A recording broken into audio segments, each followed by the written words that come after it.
بسم اللہ الرحمن الرحیم نحمدہ ونصلی ونسلم علی رسولہ الکریم ونلعن علی الکاذبین۔ محترم سامعین، ہم اس وقت ایک بار پھر تریاق القلوب پر پیج جو کہ ملک مبین ٹیجے کا ہے اس پر موجود ہیں۔ تو اس کا موضوع آپ کے سامنے نظر آ رہا ہوگا، سورہ فاتحہ پیشاب سے لکھنا جائز۔ اور اگر آپ اوپر دیکھیں فقہ حنفی کا دفاع، تو یہ ایک مشہور موضوع ہے۔ اس کا تعارف مزید وضاحت اس کی آپ کو ویڈیو میں مل جائے گی۔ تو اس میں اب آج ہم دیکھیں گے کہ یہ ملک مبین ٹیجے کیسے اپنی بات میں خود ہی جھوٹا ثابت ہوگا۔ کیسے یہ کہتے ہیں کہ سورہ فاتحہ کو فقہ حنفی میں پیشاب سے لکھنا جائز کہا گیا ہے، اور کسی حنفی نے اس کی تردید نہیں کی۔ اور پھر ایک تو ہم آپ کو فتاوی عثمانی سے، جو کہ فقہ حنفی کی مولانا مفتی محمد تقی عثمانی صاحب جو آج کل کے بڑے مشہور عالم ہیں، ان سے تردید دکھائیں گے۔ اور خود اس ویڈیو میں بھی ایک تردید آپ کو مل جائے گی جو کہ مولانا الیاس گمن صاحب تردید کریں گے، اور اس میں خود ہی آپ کو ویڈیو میں دکھائے گا اور خود ہی اپنی بات میں جھوٹا ثابت ہو جائے گا۔ یہ دیوبندی عقیدہ ہے، فقہ حنفی کا یہ مسئلہ ہے۔ فقہ حنفی کے نزدیک نعوذ باللہ من ذالک، اللہ تعالیٰ معاف کرے، کہ قرآن پاک کو سورہ فاتحہ کو پیشاب سے لکھنا جائز ہے۔ ان کے ہاں انہوں نے کبھی بھی اس مسئلے کی تردید نہیں کی، بلکہ ہمیشہ اس کی آگے دلیلیں پیش کرتے ہیں، اس کا دفاع کرتے ہیں، وہ چاہے الیاس گمن صاحب ہوں یا کوئی بھی دیوبندی عالم ہو۔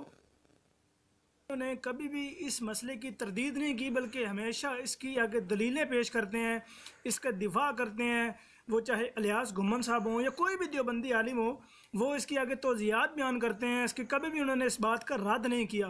یہ جو کہ یہ مولوی صاحب کے سامنے موجود ہیں، یہ خود اس بات جی تو آئیے اب ہم دیکھتے ہیں کہ کیا اس کی کوئی تردید نہیں ہے۔ تو یہ اس وقت ہم فتاوی عثمانی جلد اول مفتی محمد تقی عثمانی صاحب جو ہے ان پر موجود ہیں۔ تو یہ ہے صفحہ نمبر 200۔ اس کا عنوان ہی آپ کے سامنے ہوگا، پیشاب سے سورہ فاتحہ لکھنا سخت حرام ہے۔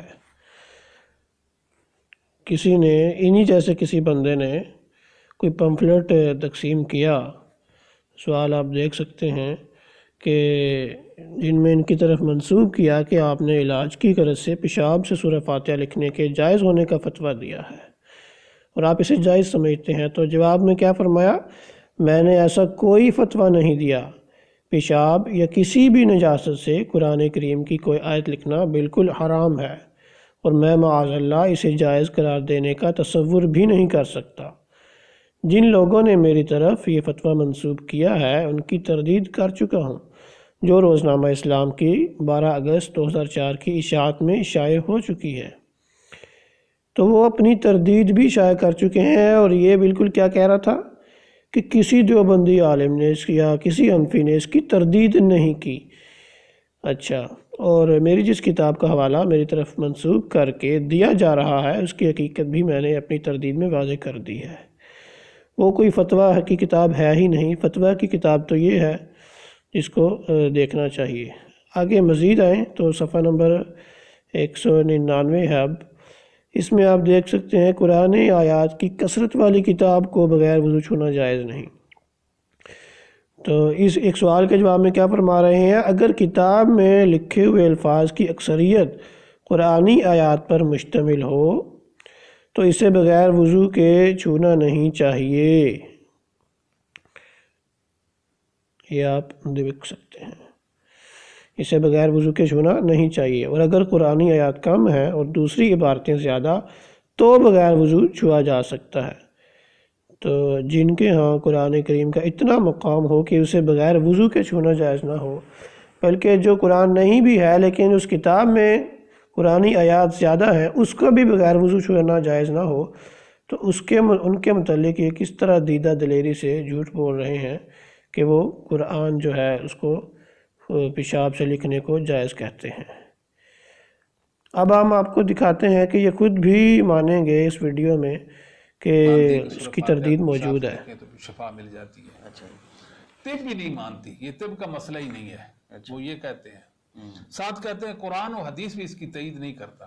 جی وہ یہ کہنا چاہتے ہیں جب یہ معلوم ہی نہیں ہو سکتا نہ عقل سے، نہ طب سے، نہ قرآن سے، نہ حدیث سے کہ اس میں شفا ہے، تو پھر کیسے لکھے گا، پھر جائز کیسے ہے؟ بھئی ہمارے فقہا یہ بتانا چاہتے ہیں کہ جب اس کو علم ہو جائے تو علم تو ہو ہی نہیں سکتا، جب علم ہو ہی نہیں سکتا تو وہ کیسے لکھے گا؟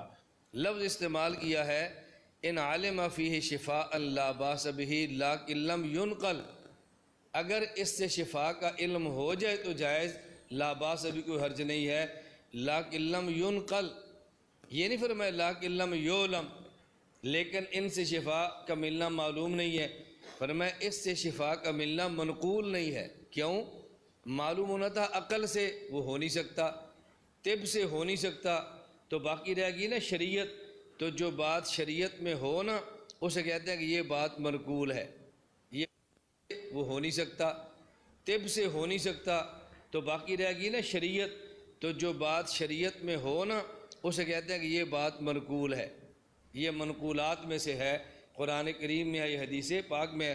تو لیکن لم ینقل کا معنی یہ ہے کہ اس کے معلوم ہونے کا ایک ہی ذریعہ تھا کہ یا قرآن میں ہوتا یا حدیث میں، اور قرآن و حدیث میں کہیں بھی منقول نہیں ہے کہ فاتحہ پیشاب سے لکھے تو شفا مل جاتی ہے۔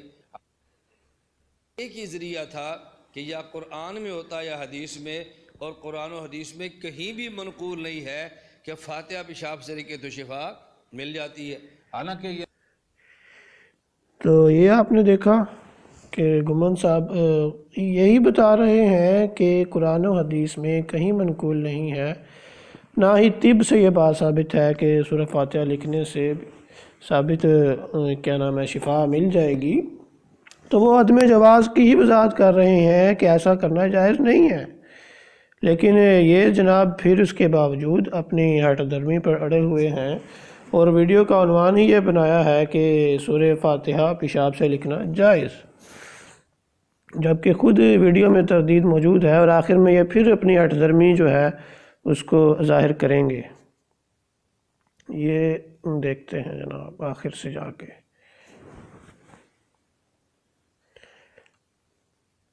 نحمدہ ونصلی علی رسولہ الکریم وعلی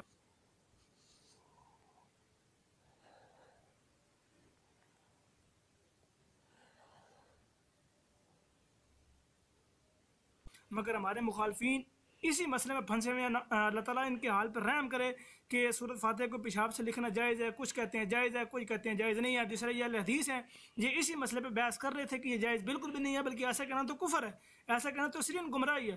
لیکن دیوبندی جو علماء ہیں وہ اس کے اوپر جرا کرتے ہیں، وہ اس کی توضیحات بیان کرتے ہیں، وہ اس کے دلائل دیتے ہیں، وہ اس کے آگے وہ وجہ پیش کرتے ہیں کہ نہیں جناب یہ تو بالکل جائز ہے، اس طریقے سے یہ کیا جائے تو اس میں کوئی حرج نہیں ہے۔ وما علینا الا البلاغ المبین۔ السلام علیکم ورحمۃ اللہ وبرکاتہ۔ تو آپ نے دیکھا کہ یہ پھر کہہ رہا ہے کہ جو بندی علماء ہیں جو اس کی وضاحت توضیح پیش کرتے ہیں کہ یہ جائز ہے، جبکہ اس سے پہلے کیا وہ ثابت کر چکا ہے خود کہ وہ جائز نہیں ہے، اور آپ کو فتاوی عثمانی سے بھی دکھایا جا چکا ہے۔ تو شامیہ میں دلیل دی جا رہی ہے اس کے جائز نہ ہونے پر، اور یہ بدبخت کہہ رہے ہیں کہ شامیہ میں لکھا ہے کہ جائز ہے۔ کہتے ہیں کہ جائز ہے۔ تو شامیہ میں دلیل دی جا رہی ہے اس کے جائز نہ ہونے پر، اور یہ بدبخت کہہ رہے ہیں کہ شامیہ میں لکھا ہے کہ جائز ہے۔ تو آپ نے ایک اور ثبوت دیکھ لیا ویڈیو میں ہی کہ شامیہ میں تو عدم جواز کی دلیل دی جا رہی ہے، جائز نہ ہونا بتایا جا رہا ہے، لیکن یہ بدبخت قوم کیا کہہ رہی ہے کہ فقہ حنفی میں سورہ فاتحہ کو پیشاب سے لکھنا نعوذ باللہ جائز کہا گیا ہے، جبکہ خود تردید ویڈیو میں دکھا رہا ہے۔ مجھے تو ان کی ہٹ دھرمی پر حیرت ہوتی ہے، ویڈیو میں اپنی ویڈیو میں دکھا رہا ہے کہ حنفی تردید کر رہے ہیں جائز نہ ہونے کی، اور ویڈیو کے شروع میں اور آخر میں کیا کہہ رہا ہے کہ حنفی کہتے ہیں کہ جائز ہے۔ تو پھر ان کے لیے پھر یہ کیوں نہ جو ہے مرزا صاحب والا فتویٰ ان پر کیسے صادق نہیں آئے گا؟ یہ تو مرزا صاحب کو مانتے ہیں۔ خدا کے جھوٹوں پر نہ ایک دم کیلی لعنت ہے بلکہ قیامت تک لعنت ہے۔ تو ان کے لیے جناب روحانی خزائن جلد 17 ضمیمہ تحفہ گولڑویہ کا فتویٰ ان پر لگتا ہے کہ نہیں لگتا؟ خدا کے جھوٹوں پر نہ ایک دم کے لیے لعنت ہے بلکہ قیامت تک لعنت ہے۔ قرآن میں بھی ہے الا لعنت اللہ علی الکاذبین وما علینا الا البلاغ المبین۔